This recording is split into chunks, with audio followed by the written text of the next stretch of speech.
Well, the critters outside are crittering and the children inside are childrening, so we're just gonna record this in the car. Spiderweb right outside my car.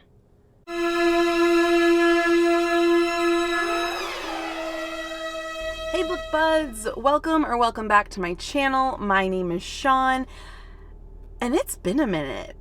I have had, just some stuff going on, so I haven't really posted in a while, but I'm glad to be back. I today want to share with you quite a lovely stack of books that are on my fall TBR. As I am recording this, it is the first day of fall, or autumn if you are posh, and I am drinking a pumpkin spice latte with homemade pumpkin syrup. But it is iced because it is still hot as hell here in Georgia. Who knows when we're going to get some fall weather? Hopefully it's soon. Got the colors on, I got the vibes going, so let's get into it. As I've said before, I am a mood reader and I cannot be held down to a TBR. So really this is more a list of some fall-y sort of vibes that I'm going for. I read things like horror or books about witches and magic and unhinged women. I read those genres all year long, but fall is like for that exclusively. Like I don't want to read anything happy. I don't want to read anything uplifting. I want to read stories that either scare the pants off of me or that like leave me feeling hella empowered to crush the patriarchy, or that I'm just like, good for her. So hopefully that's the vibes that I'm getting in this stack. I have some holds on the library that I'm waiting for to come in, so when I talk about those, I'll just throw up the book cover right next to my head. I'm also gonna have some 5-star predictions, but like 5 stars for me, I don't really hand out very often. Really, 4.5 stars is more aligned with what I think most people's 5 stars are. Because for me, 5-star reads are everyone in the world needs to read this book. And I just don't think that every book is for everybody. So really 4.5 stars for me are like, I loved this book. I highly recommend this book. I won't shut the fuck up about this book. If you didn't like this book, don't tell me you didn't like this book. So that's really more, I think, aligned with what most people's 5 stars are. So I'm going to have some 4.5 star and maybe some 5-star predictions in here too. Let's get into it. First up, I have Animal by Lisa Taddeo. I hated and DNF'd 3 Women. I'm hoping that maybe I like her fiction a little bit more. On the back it says, honestly, sometimes I think it's the only recourse, killing men in times like these. Yeah. Oh, great. So, fingies crossed, I actually like this one. But if not, it'll also get DNF'd.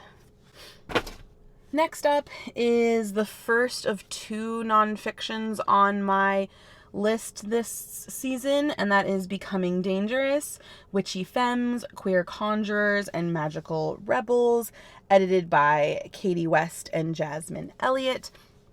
This is a collection of essays. I think it's like 21 essays or something, basically just about like women and femmes coming into their power in a society that has interconnected systems of oppression that would rather than be powerless. So pretty excited about this. I love essays in the same way that I love short fiction, so I think maybe this could be 4.5 stars. We'll see. Next up is Carmilla by Joseph Sheridan Le Fanu, and this version is edited by Carmen Maria Machado. I specifically wanted this version because I'm obsessed with Carmen Maria Machado. 19th century sapphic vampires, like, need I say more? Absolutely. Yes, for me, probably 4.5 stars. Maybe 5 stars. I don't know. Deathless Divide by Justina Ireland is the first library book that I am going to check out. It is the sequel to Dread Nation that I read in June. It is a YA horror. And the two main characters are two 17-year-old biracial girls. And the premise is if the Civil War had zombies, which feels like a little campy and a little silly, but it actually was really well done, I think. And I enjoyed reading Dread Nation. I gave it like 4 stars. And I was intrigued enough by it to want to pick up the second. Next up, we have Galatea by Madeline Miller. Madeline Miller could write an IT manual and I would devour it. Like, I feel like she could make a grocery list poetic. I am absolutely obsessed with Madeline Miller. I read Song of Achilles this summer. I read Circe last year. Both 5 stars for me. Song of Achilles left me in shambles, not knowing if I'd ever love a book ever again. So, yeah.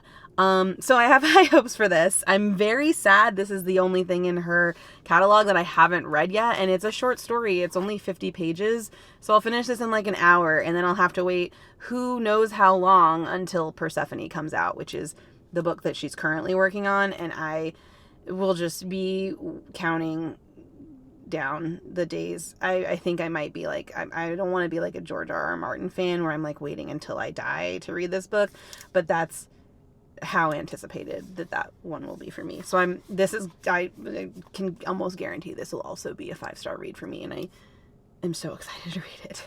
This sweet little tome is a collection of all of Shirley Jackson's writings and stories. I have only read The Lottery from Shirley Jackson in college, like when everyone else had to read it. But The Haunting of Hill House is what I want to read this fall. So many of her stories have been on my TBR, so I just went ahead and picked up like an entire collection of them. And this book is really heavy. Like, it's small, but it is so heavy and the pages are so thin. I love the feel of this book, even though it's really, really heavy. It's not something that I'm like looking forward to carrying around. I'm quite excited to dive into some more Shirley Jackson, the queen of the domestic gothic horror. Right up my vibe. Jane Eyre by Charlotte Bronte is also on my list this fall.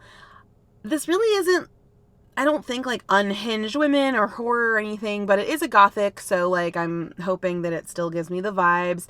And really I want to read more classics because I want to expand my base. A lot of retellings of classics that are catching my eye, but I haven't read a lot of them, so I'm wondering like how much would I enjoy the retelling and or get the retelling, like get it, like understand it, having not read the source material. So Jane Eyre is one of them because I have read some stories that like go off that have like the Mad Woman in the Attic trope, which I do know is from here, but that's kind of all I know about it. So yeah, I really want to read Reluctant Immortals by Gwendolyn something. Ugh, I can't think of her name, but I really want to read that, and it's about like Dracula and Mr. Rochester's like scorned women. So I feel like I need to read this before I read that. So Jane Eyre it is.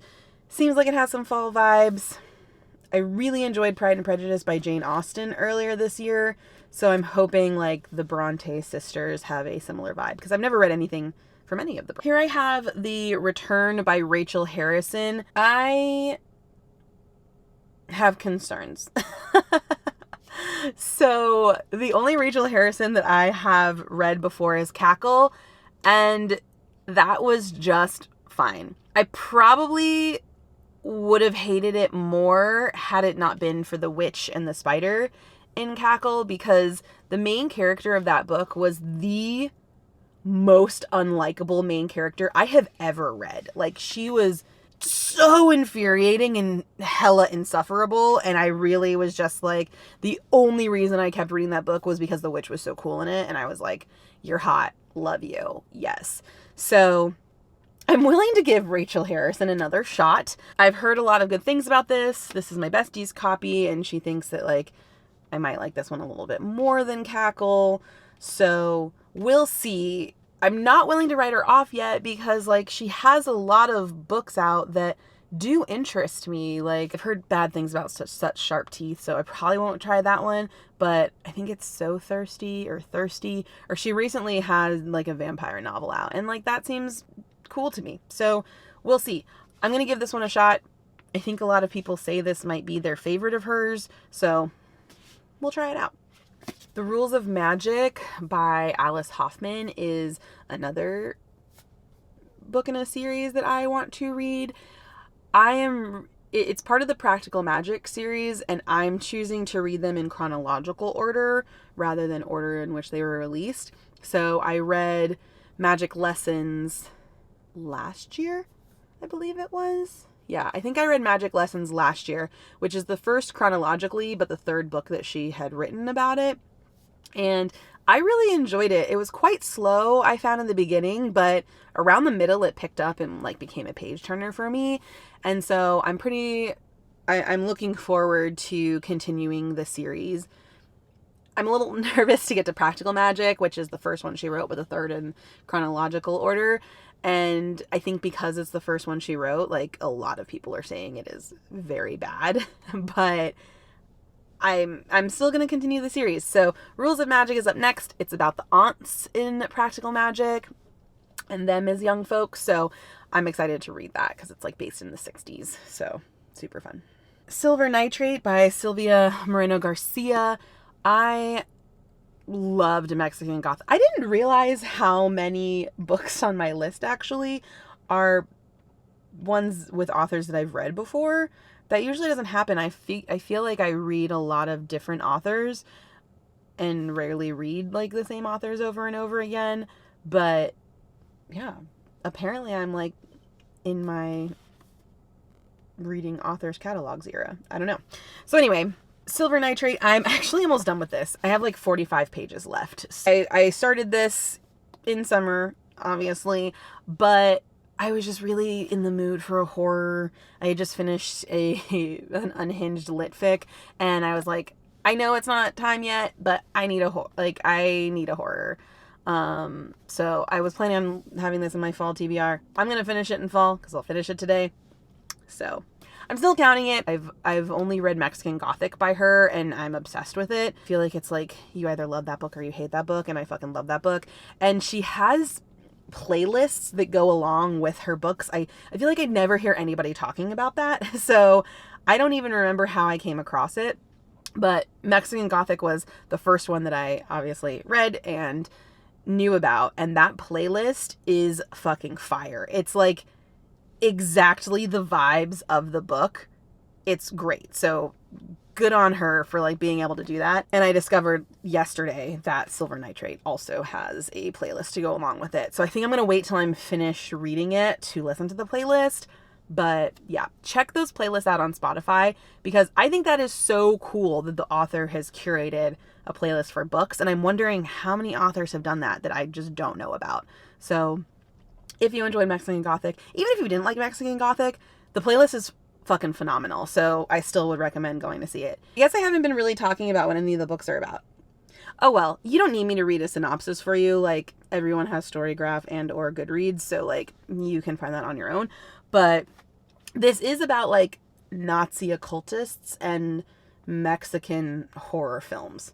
So the tie-in is fascinating and I can't wait to see how this one ends. The last library read that I have to still pick up is Suburban Hell. It seems pretty campy.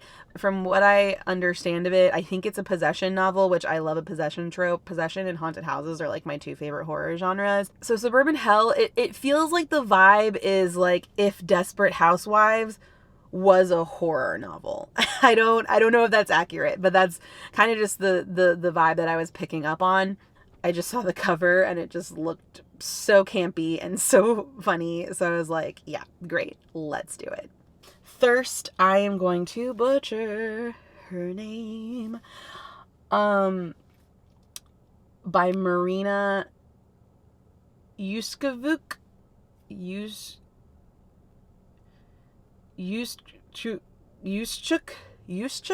I'm gonna like Google that later and I'll like say it again because where's my phone? I brought my phone in here. Hold, please. How do I say this name? No, what is happening? I just want to know how to pronounce her name. Grr! How do I say this name?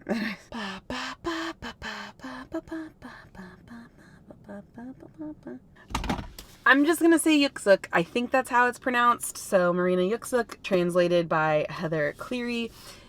This is the second sapphic vampire novel that I'm planning on reading this season. I am obsessed with this cover. It is stunning. It is perfection. This is probably going to be a 4.5 star for me, just because the content is chef's kiss. Yeah, I don't know when the Bacchanals were, but that's when it is it's in that time frame. So old ass Europe, present day Buenos Aires. I'm in. Finally, I have The Witches, Salem, 1692 by Stacy Schiff. This honker has been on my TBR for at least 5 years. I really enjoy Stacy Schiff's writing. Cleopatra, I adored. The only thing I find is that there's like a lot of context. And so I don't know if that is what takes me out of it and why it's taken me so long to read this. I think I've given up like 100 pages in a couple of times. Cleopatra was great. There was about 100 pages in Cleopatra though that was just talking about Mark Antony and Caesar's war. And like I get that you can't really talk about Cleopatra without talking about those two jabronis, but like I don't give a shit about their war. So had that not been in there, Cleopatra would have been a 4.5 star read for me. I really would like to finish this because I'm absolutely obsessed with Salem witches. I've read several books about Salem witches, both fictionalized and nonfiction accounts of the Salem witch trials. So that is it. I have a feeling that I will get through a significant chunk of these because so many of the books that I'm reading are like short stories and novellas. I cannot be tamed when it comes to my mood reads. So if I find something that is scratching an itch, I'm going to pick it up. I do really want, I think, to read a little bit more horror though. I have some horror in here, but Deathless Divide is not scary. Silver Nitrate has gotten a little bit creepier, but still not like shit my pants scary. I think The Haunting of Hill House is classified as horror, and I think maybe Carmilla is like horror, but I feel like all of those older classics are like not like super scary. So I want something that like scares me. You know, I read Come Closer last year by Sarah Gran, and that book was fucking terrifying. It was so scary. It was so good. Oh, it was so good. If you've not read it, it is only like 150 pages. It's really short. It is so good though. It's a possession novel. And even Mexican Gothic, like it started out slow, but then like by the end, that house was creeping me out, man. So like I just need something like a little scarier. All the horrors that I feel like I've read this year so far are not super scary. And yeah, I want some more scares. So if you have any recommendations, leave them below in the comments, and I'll probably add them to my TBR, honestly. Thanks for sticking it out with me in my car. If you have made it this far, leave me a blood drop emoji in the comments for Sapphic Vampires. I'd love to know what you're reading this fall. All right, that's gonna do it, book buds. Until next time, bye.